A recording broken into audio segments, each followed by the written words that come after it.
창세기 4장 23절에서 24절, 5장 3절에서 5절입니다. 먼저 창세기 4장 23절에서 24절을 한 절씩 함께 읽도록 하겠습니다. 라멕이 아내들에게 이르되 아다와 실라여 내 소리를 들으라. 라멕의 아내들이여 내 말을 들으라. 나의 창상을 인하여 내가 사람을 죽였고 나의 상함을 인하여 소년을 죽였도다. 가인을 위하여는 벌이 7배일진데 라멕을 위하여는 벌이 77배이라 하였도다.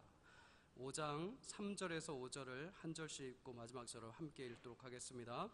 아담이 130세에 자기 모양 곧 자기 형상과 같은 아들을 낳아 이름을 셋이라 하였고, 아담이 셋을 낳은 후 800년을 지내며 자녀를 낳았으며, 함께 읽습니다.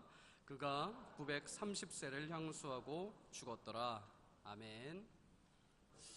여러분 더운데 어떻게들 지내세요? 오늘 이 예배를 통해 우리 본당에서 예배드리는 우리 모두나 또 1층에서 예배드리시는 우리 권사님들도 함께 귀한 시원한 하나님의 은혜가 있기를 주의 이름으로 소원합니다. 2차 세계대전 때 유태인의 그 학살을 주도했던 아우슈비츠 수용소의 책임자인 아돌프 아이히만이라는 사람이 있습니다. 이 아이히만은 1942년 1월 달에 유태인에 대한 문제를 전부 책임지는 그런 통수권자가 돼서 결국 그로 인해서 그 아우슈비츠 수용소에서 수백만의 유대인들이 대량 학살을 당하는 일이 벌어지게 되죠. 독일이 2차 대전에서 패배한 다음에 이 아이히만은 미군에 붙잡혀서 포로 수용소에 수감이 됩니다. 그러나 그는 생명의 위협을 느낀 나머지 이 포로 수용소에서 극적으로 탈출에 성공하게 되죠. 그리고 1960년도 5월 달까지 아르헨티나에 숨어 살다가 이스라엘 정보부에 의해 발각이 돼서 결국 체포가 되고 예루살렘 특별법정에서 2차 대전 학살 주범의 제목을 쓰고 사형을 선고받게 됩니다. 근데 이 아돌프 아이히만이 워낙 유명한 그 학살자이기 때문에 이분에 대한 연구들이 참 많이 나오는데 그 중에 굉장히 중요한 책이 있습니다. 한나 아렌트라는 그 정치 철학자가 죄송합니다. 쓴 한나 아렌트의 예루살렘의 아이히만이라는 책입니다. 우리나라에도 번역돼 나왔죠. 워낙 그 정치학에서 유명한 책이기 때문에. 근데 그 책의 내용을 이렇게 쭉 보면요, 수많은 유대인을 죽였던 아이히만이 특별한 사람이 아니라 너무나 평범한 사람이라는 사실을 강조하고 있습니다. 그러면서 그 결론을 악은 너무나 평범하다. 다시 말하면 우리 주변에 얼마든지 그런 악이 일어날 수 있다는 사실을 보여주면서 이 책이 끝을 나게 되죠. 사실 이 나치의 충실한 관료였던 이 아돌프 아이히만도 누구나 가진 마음, 출세와 성공에 대한 욕망을 가진 평범한 공무원에 불과했습니다. 정부가 시키면 시키는 대로 충실하게 자기의 책임을 다했던 그런 모범적인 독일 시민이었고 공무원이었어요. 집에서는 아주 충실한, 아내를 사랑하고 가족을 돌보는 그런 충실한 가장이었습니다. 그리고 직장에서는 상사에게 인정받는 그런 전형적인 공무원의 삶을 살았던 사람입니다. 그래서 이 아이히만은 예루살렘 법정에서 자신을 변호하면서 그 자신이 이렇게 이야기를 합니다. 나는 괴물이 아닙니다. 나는 정부에 의해서 그렇게 만들어진 사람이고 유대인 학살도 정부의 명령을 책임 있게 수행한 것이지 나는 성실한 죄 외에는 이것을 범죄를 저지른다고는 한 번도 생각해 본 적이 없다라고 그렇게 고백을 해요. 참 놀라운 사실이죠. 그러니까 죄책감도 없고 지금 수많은 사람을 죽인 것에 대한 전혀 마음의 양심의 가책이 없다라는 얘기입니다. 나는 그냥 충성스럽게 상부의 명령에 순종한 사람이다라는 거죠. 자, 수많은 유대인을 학살하고도 너무나 천연덕스럽게 자신을 변호하는 이 아이히만을 보고 법정에 출석했던 많은 사람들, 뭐 판사뿐 아니라 거기 방청객들까지 전부 놀라게 됩니다. 저 사람이 정상적인 사고를 가진 사람이라면 저렇게 말을 할 수가 있을까? 그래서 이 판사가 변호사의 입휘하에 6명의 정신과 의사에게 아이만의 정신감정을 의뢰하게 되죠. 1명, 2명이나 이렇게 적은 숫자 얘기하면 혹시라도 편파적으로 판정이 나올까봐 6명이나 되는 정신과 의사에게 아이만의 정신진료를 시키게 됩니다. 근데 놀랍게도 한 의사만 약간의 문제가 있다. 그것도 일반 사람에게 보통적으로 있는 큰 문제가 아니라 그 정도의 문제가 있고 나머지 5명은 완전히 정상적인 사람이라고 판명을 받게 됩니다. 그래서 이 책을 쓴 한나 아렌트는 이런 아이만의 모습을 보고 이렇게 이야기를 합니다. 그 사람은 생각 없는 순수함, 무사유라 그러죠. 자신만을 생각하고 감정적으로 생각을 하고 다른 사람은 생각하지 않는 자신만의 성공과 출세를 위해 달려온 그 순수함, 그러나 그 순수함은 생각이 없는 그런 단순한 순수함 때문에 이렇게 엄청난 범죄를 저질렀다라고 그렇게 이 책에서 진단을 하게 됩니다. 그럼 이 말을 바꿔 말하면 어떤 말이에요? 자기의 감정에 충실하고 내 욕심에 따라 살면 누구나 이런 무서운 죄를 저지를 수 있다라는 겁니다. 실제로 재판 과정에서 당시 아우슈비츠 수용소에서 극적으로 살아남았던 A의 디누르라는 유대인 증인이 이 법정에 출두해서 정말 그 잡힌 사람이 아돌프 아이히만인지 확인하는 그런 증인으로 나온 적이 있습니다. 판사가 이렇게 물어보죠. 디누르 씨, 아이히만의 얼굴을 가까이 가서 보세요. 저 사람이 분명 당신이 아우슈비츠에서 보았던 그 사람이 맞습니까? 저 사람이 그 수백만을 죽이라고 명령했던 그 사람이 맞습니까? 그렇게 판사가 물어보게 됩니다. 이 디누르라는 유대인이 가까이 가서 아이히만의 얼굴을 자세히 보다가 그만 그 자리에서 정신을 잃고 쓰러지게 되죠. 사람들이 깜짝 놀랐습니다. 나중에 깨어난 디누르에게 사람들이 물어봤어요. 무슨 일로 쓰러졌습니까? 혹시 과거의 악몽이 살아났나요? 아니면 아이히만의 얼굴에서 악마의 모습을 발견했습니까? 이렇게 질문했어요. 그랬더니 이 디누르가 이렇게 대답을 하죠. 그게 아닙니다. 그가 우리와 똑같이 너무나 평범한 사람인데 그런 악한 일을 저질렀다는 것에 대해서 제가 충격을 받고 쓰러진 겁니다. 아까 사진에 봤지만 얼마나 순진해 보여요. 나중에 한나 아렌트의 책에서 이 디누르가 이런 고백을 해요. 저는 아이히만을 법정에서 보았을 때를 잊지 못합니다.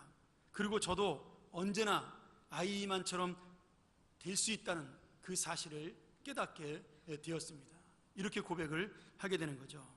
그래서 한나 아렌트는 이 책에서 악은 너무나 평범한 것이다. 누구나 할 수 있는 것이다.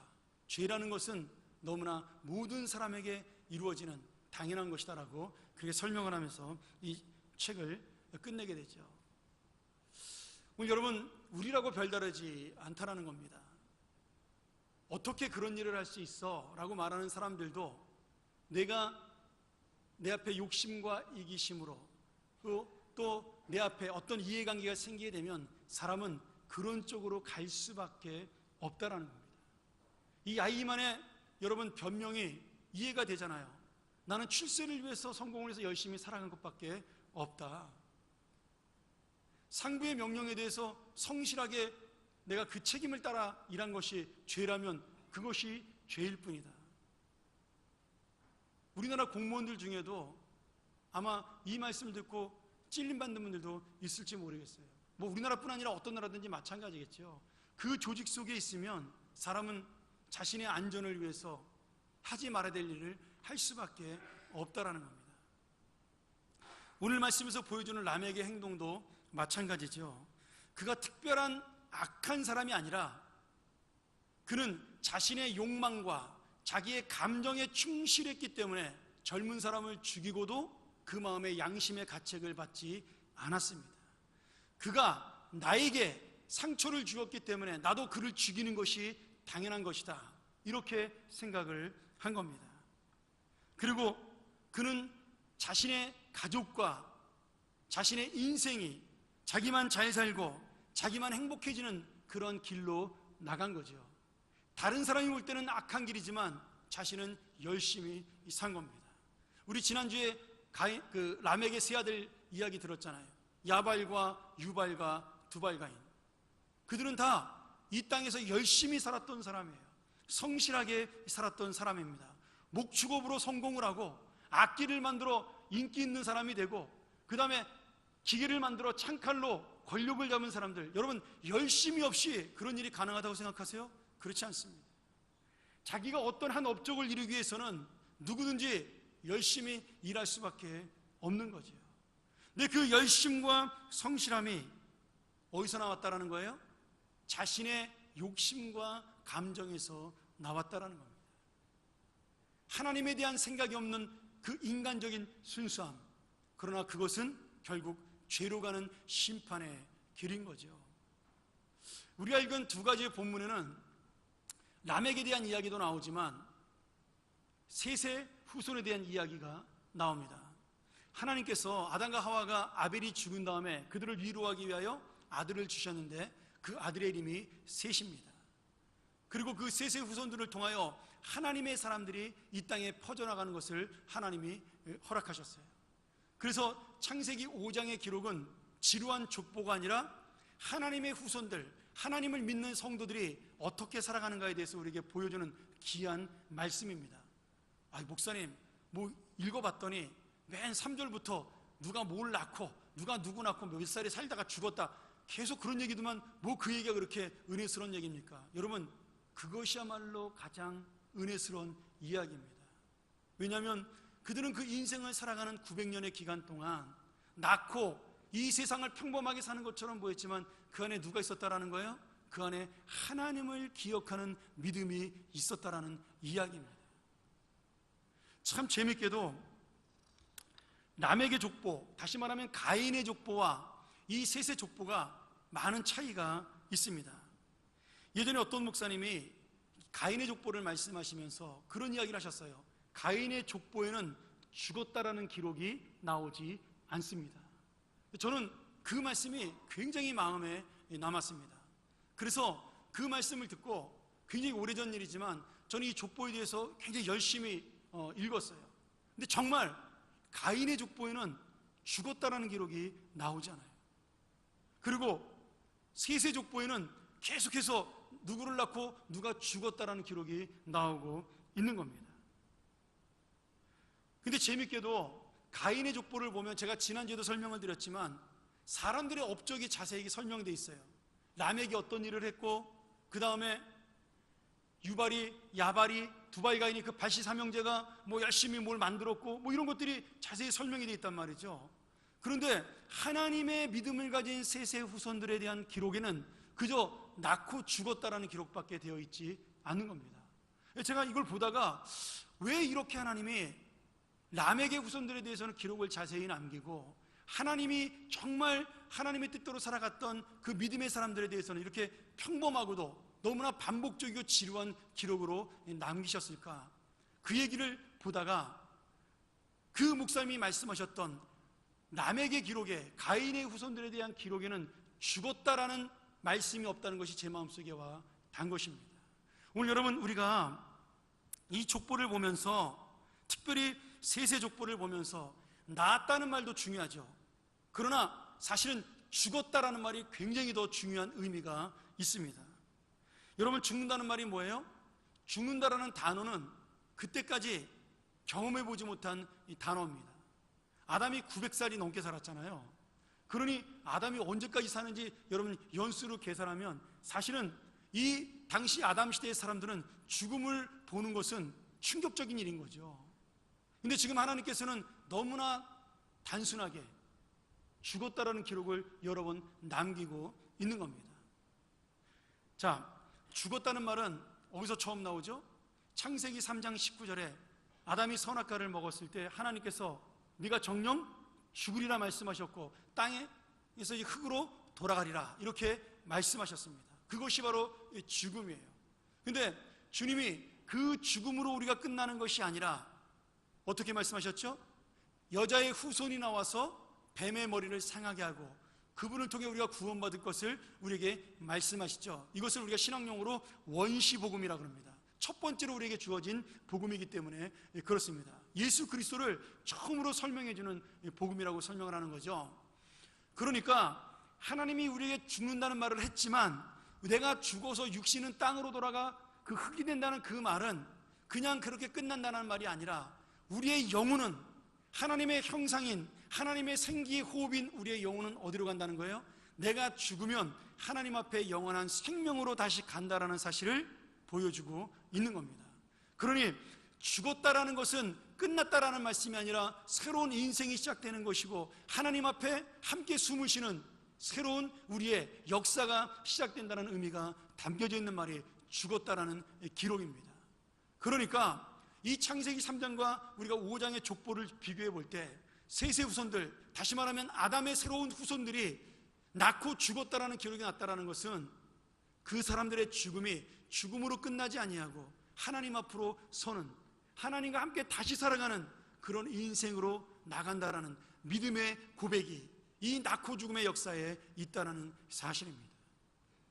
오늘 여러분, 우리가 이 창세기 4장 26절을 보면서 셋에 대한 기록을 볼 때, 다음 주에 제가 자세히 설명하겠지만 에노스를 낳은 다음에 이렇게 기록을 하고 있습니다. 셋이 에노스를 낳은 후 비로소 그들이 하나님의 이름을 불렀다라고 그렇게 기록을 하고 있습니다. 그러니까 지금 셋 이후로 모든 후손들은 누구의 이름을 부른 거예요? 하나님의 이름을 부른 겁니다.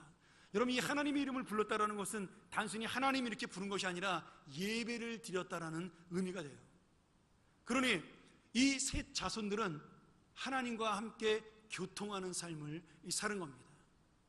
자, 에노스라는 뜻이 참 재미있는 뜻인데요, 깨어질 수밖에 없는 연약한 존재라는 뜻입니다.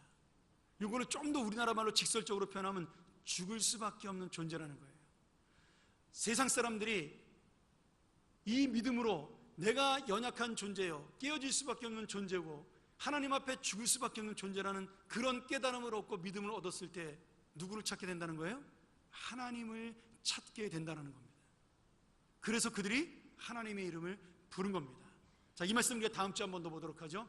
그러니까 이 말씀을 람에게 자손들에게 비교해 본다면, 가인의 후손들에게 비교해 본다면, 그들은 죽었다라는 기록이 없다는 건 무슨 말이에요? 하나님 앞에 죽지 못했다라는 겁니다. 이 땅에 영원히 살 것처럼, 이 땅에서 영광을 누리고 영원히 살아갈 것처럼 죽음을 준비하지 아니하고 자기의 인생을 하나님 앞에 맡기지 아니하고 자기의 욕심과 자기의 감정과 자기의 생각으로 그렇게 살았다라는 겁니다. 여러분, 근데 정말 가인과 람에게 죽지 않았나요? 아니죠. 죽었습니다. 그들이 인생의 성취를 이루고 영원히 산 것이 아닙니다. 그들은 지금 이 땅에 남아있지 않습니다.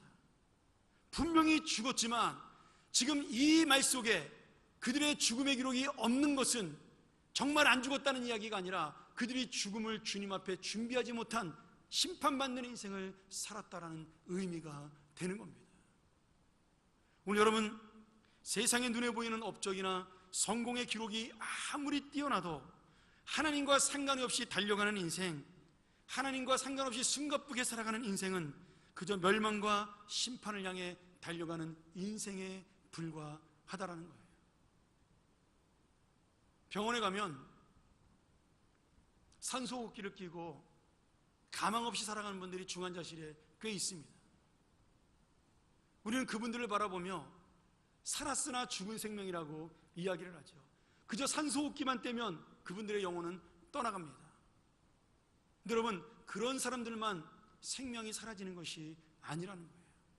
지금 이 땅 세상에서 열심히 살아가는 것처럼 보이고 뭔가를 이루며 살아가는 것처럼 보여도 그것이 자기의 욕망과 자기의 인생을 향하여 달려가기만 하는, 하나님을 모르는 인생, 하나님의 의미가 없고 하나님의 뜻이 없고 하나님의 계획이 없는 인생이라면 그 역시 이 땅에서 식물인간처럼 그 영혼의 식물인간이 되어 살아가는 인생에 불과하다라는 겁니다.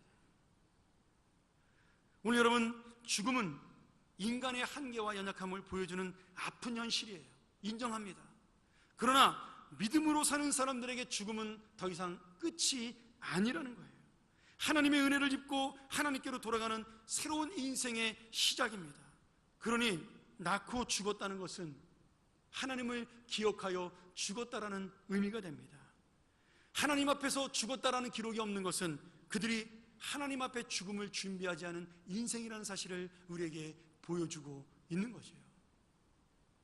내가 이 세상에 아무것도 아닌 평범한 사람처럼 살아도 람에게 아들들처럼 유명한 이름을 남기지 않아도 정말 중요한 것은 내가 하나님의 믿음을 가지고 하나님과 다시 만날 날을 기다리면서 이 땅에 숨쉬는 인생으로 끝나는 것이 아니라 하나님과 함께 영원히 호흡하는 인생으로 살아가기를 원하는 것, 그것이야말로 진정한 성공의 인생이요, 하나님과 함께 살아가는 인생입니다. 오늘 여러분, 라멕은 이런 면으로 볼 때 이 땅에서는 성공한 것처럼 보였지만 완전히 하나님 앞에 실패한 영혼이 되어버리고 만 거죠. 제가 예전에 책을 보다가 조현영 교수가 쓴 우리말 선물이라는 책을 보게 되었습니다. 미국에서는 한글 학교를 하게 되니까 그 한글 학교에 필요한 책인가 해서 한번 살펴보게 되었죠. 여러분, 요즘 휴가철이라 많은 분들이 지금 휴가를 떠나죠. 이번 주, 지난주가 피크였다고 제가 들었고, 오늘도 제가 아침에 잠깐 뉴스 봤더니 45만 명이 45만 대 차량이 고속도로를 빠져나간다, 40만 대는 다시 들어온다, 그런 기사가 났더라고요.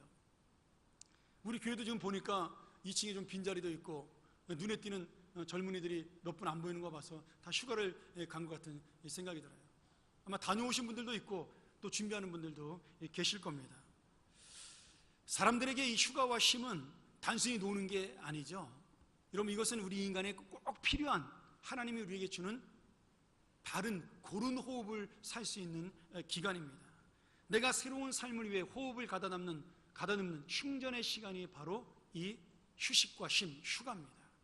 그런데 이 조현영 교수가 우리말 선물이라는 책에서 이런 쉼에 대한 재미있는 이야기를 합니다. 우리말에 쉬다라는 말이 있죠. 쉬다. 그 쉬다라는 말에 두 가지 의미가 있는데, 하나는 숨을 쉬다 할 때 그 쉬다라는 뜻이 있고요, 또 하나는 휴식하다 할 때 쉬다라는 뜻이 있습니다. 당연한 거죠. 숨 쉬다, 또 우리가 숨을 쉬다, 아니면 휴식하다, 내가 쉬는 것, 그 다음에 숨을 쉬는 것, 이것을 이 쉬다라는 어원에서 똑같이 나왔다라는 설명이 들어있었어요. 너무나 쉬운 말인데 그 말이 제 마음에 참 와닿습니다. 이렇게 쉬운 걸 내가 몰랐구나. 결국 내가 쉬는 것은 바른 호흡, 바른 숨을 쉬기 위한 충전의 시간이구나. 그렇게 제가 깨닫게 되었습니다. 근데 그 글을 잘 읽다가 제가 이것을 신앙적으로 한번 더 깊이 있게 생각을 하게 되었어요. 내가 숨 쉬는 거, 내가 휴식하는 거, 정말 내가 제대로 숨을 쉬고 살아가는 모습이라면 진짜 하나님이 원하시는 쉼과 휴식은 무엇일까 하는 생각이 들었어요. 오늘 여러분, 내가 쉬는 것과 숨을 쉬는 것이 같은 뜻이라면 바로 인생을 다 마치는 죽음을 통해 나의 숨 쉬는 것이 끝나는 날, 그날 우리는 하나님 앞에 더 진정한 휴식을 취하고 쉬게 되는, 안식을 얻는 그러한 삶을 얻는 인생이 바로 우리의 죽음이라는 인생입니다. 그러니 죽음이라는 것은 내 숨이 멈춰서 끝나는 것이 아니라 참된 휴식으로, 쉬는 것으로 돌아가서 하나님과 함께 이제는 영원한 숨을 쉬는 바른 호흡을 하는 인생이 된다는 이야기죠. 우리 여러분, 내가 숨 쉬고 살아가는 것이 이 땅으로 끝나는 것이 아니라는 거예요. 내가 살아가는 이 숨은 이제부터 죽은 다음에는 하나님과 함께 호흡하며 살아가는 그러한 멋진 인생으로 바뀌어진다라는 겁니다. 그러니 내가 하나님의 나라를 준비하고 하나님의 미래를 준비하는 그러한 죽음 뒤의 삶을 준비하는 것은 영원한 하나님의 나라에서 하나님과 함께 숨을 쉬면서 참된 안식과 쉼을 얻는 그러한 성공적인 인생이라는 의미입니다. 그런데 말이죠, 가인의 후손과 라멕과 그 자손은 이 땅에서 자신들의 욕망을 채우기 위해 숨가쁘게 달려갔습니다. 숨 쉴 틈 없이 열심히 살았어요. 그래서 이 땅에서는 자기의 욕망을 채우는 인생을 살고 자기의 영광을 드러내는 인생을 살았을지 모르지만 하나님 앞에서는 죽어 숨쉬는 인생이 되지 못했습니다. 하나님 앞에 참된 안식을 얻지 못하는 인생이 되고 말았어요. 그러니 람에게 족보는 지금 실패한 인생이라는 것을 보여주는 증거가 되는 겁니다. 사랑하는 여러분, 그러면 여러분, 우리는 지금 성공을 향해 달려가는 인생인가요? 아니면 실패를 향해 달려가는 인생인가요?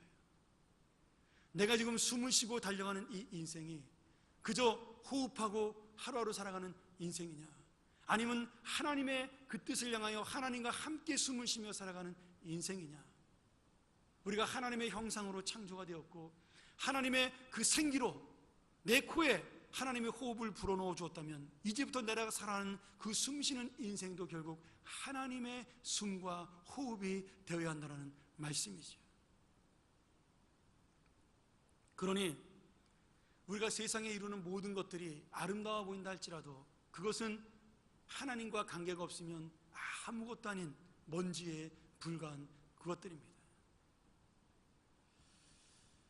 서울 합정동에 있는 양화진에 가면 조선에 와서 우리나라에 와서 선교하다 돌아가신 선교사와 평신도들의 묘가 167기가 있습니다. 제가 이번 여름휴가 때 한번 우리 아이들 데리고 다녀올 계획을 갖고 있는데요, 그 중에 하나가 1907년도 제가 있었던 미국 달라스에서 파송된 루비 캔드릭 선교사의 묘지가 있습니다. 사진으로 여러분 잘 보이시죠? 그녀의 묘비명에 보면 영어로 이렇게 쓰여 있습니다. 제가 발음이 안 좋으니까 그냥 한국말로 제가 번역해서 읽어드리겠습니다. 내게 줄 수 있는 1000번의 생명이 있다면 나는 그 1000번의 삶을 위해 다시 한국을 위해 바치겠습니다. 내게 있는 1000개의 생명이 있다면 그 1000개의 생명을 모두 다시 나는 한국의 선교를 위해 바치겠다는 것이 그녀의 고백입니다. 이 고백은 그녀가 죽기 전 텍사스 웨빗 선교회라는 자신을 파송했던 선교부에 보낸 편지였어요. 루비 캔드릭은 24살에 간호사의 직업을 가지고 있다가 한국의 선교사로 들어와 원산에서, 북한의 원산에서 버려진 여자 고아 아이들을 돌보는 사역으로 시작을 하게 됩니다.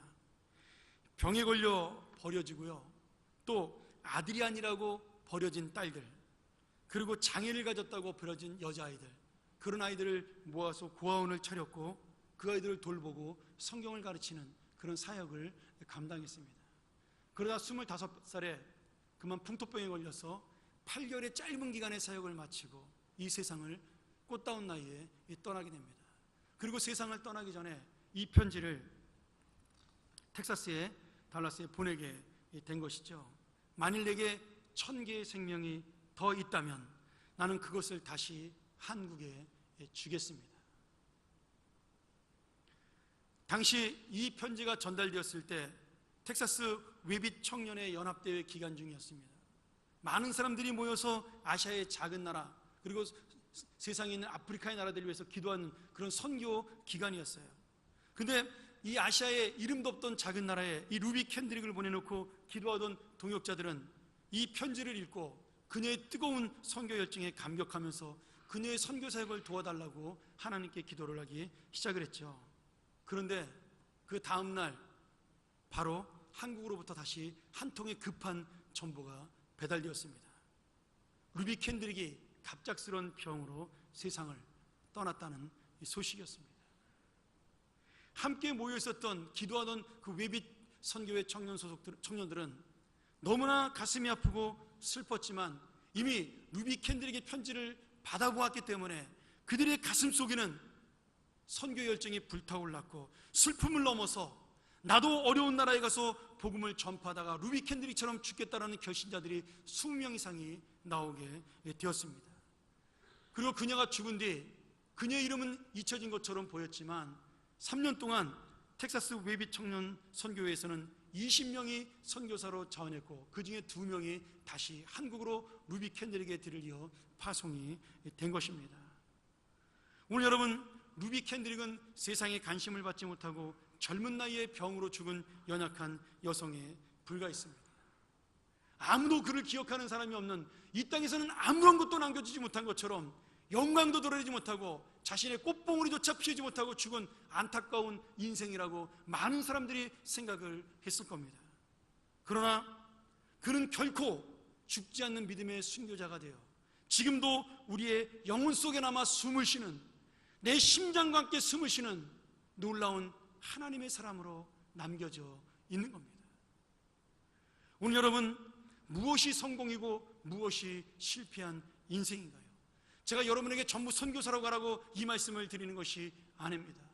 내 인생을 살면서 나는 과연 하나님 앞에 무엇을 남기는 인생인가를 고민하는 인생이야말로 성공한 인생이라는 사실을 우리가 깨달아야 된다는 말씀이죠. 아무리 라멕의 아들처럼 잘 살아도 그들은 그저 잘 먹고 잘 산 사람에 불과합니다. 하나님이 기억하지 못하는 심판받을 인생에 불과한 것이죠. 오늘 그러나 지극히 평범해도 하나님 앞에 진실하게 살며 오늘 하루하루를 살아가면서 예수 그리스도처럼 다른 이의 생명과 함께 숨을 쉬고 호흡하는, 그리고 성실하게 살아가는 그러한 인생, 오늘 이 자리에 앉아있어 내가 그저 지극히 평범한 인생이랄지라도 지극히 평범한 사람이 악한 인생이 되는 것처럼 나처럼 지극히 평범한 죄인도 하나님의 은혜를 입어 이 놀라운 하나님과 함께 호흡하는 영원한 인생이 될 수 있다는 사실을 깨닫고 그렇게 하루하루를 숨을 쉬며 살아가는 인생이야말로 진정한 성공 인생입니다.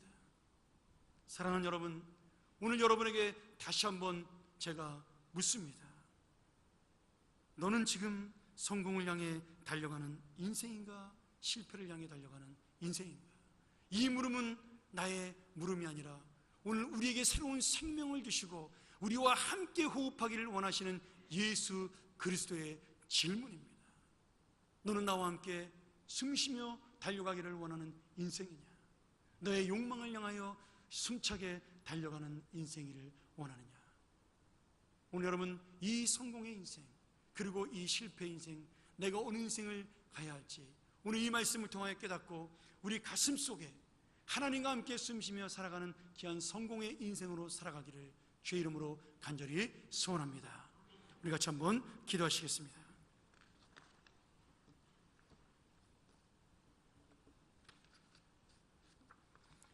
자비로우신 아버지 하나님, 은혜로우신 아버지 하나님, 죽을 수밖에 없는 우리를 하나님의 자녀로 살리셨고 먼지와 같은 우리를 그냥 버려두지 아니하시고 하나님의 생기로 하나님과 함께 호흡하며 살게 하심을 감사합니다.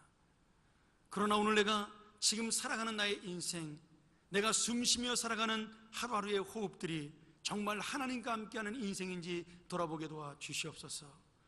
이 세상에 쓰러져가는 영혼들, 죽어져가는 영혼들과 함께 살아가며 그들과 함께 숨쉬는 인생인지 아니면 예수 그리스도를 따라 함께 살아가는, 그렇게 숨을 쉬며 살아가는 인생인지 돌아보는 시간들이 도와주시옵소서. 오늘 성공의 인생과 실패의 인생 속에 내가 무엇을 향해 달려가는 인생인지 한 번 더 주의 말씀으로 돌아보며 내 마음속을 새기게 하여 주옵소서. 이 뜨거운 여름에 하나님의 시원한 성령의 바람이 우리의 가슴 속에 불어와 우리 모두가 이 성공의 인생을 향하여 힘차게 달려나가는 그런 인생으로 만들어 주시옵소서. 예수님의 이름으로 기도하옵나이다. 아멘.